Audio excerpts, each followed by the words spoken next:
सुजय विखेंना त्यांचं राजकीय पुनर्वसन करायचं नाहीये, तर त्यांना आता होऊ घातलेलं विवेक कोल्हेंचं राजकीय पुनर्वसन रोखायचं.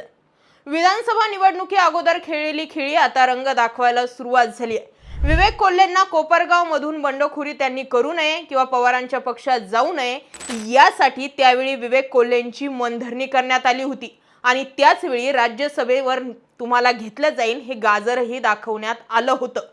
गाजर यासाठी म्हणते कारण विवेक कोल्हे तळ्यात की मळ्यात अशा सध्या अवस्थेत आहे आणि त्यातल्या त्यात आता जो सुजय विखेंनी चेंडू टाकलाय की माझ्या राजकीय पुनर्वसनाचा विचार जिल्ह्यातील सगळ्या आमदारांनी करा, हे विधान सांगतंय की हे विधान विवेक कोल्हेंचं राजकीय पुनर्वसन रोखण्यासाठीच केलं गेलंय.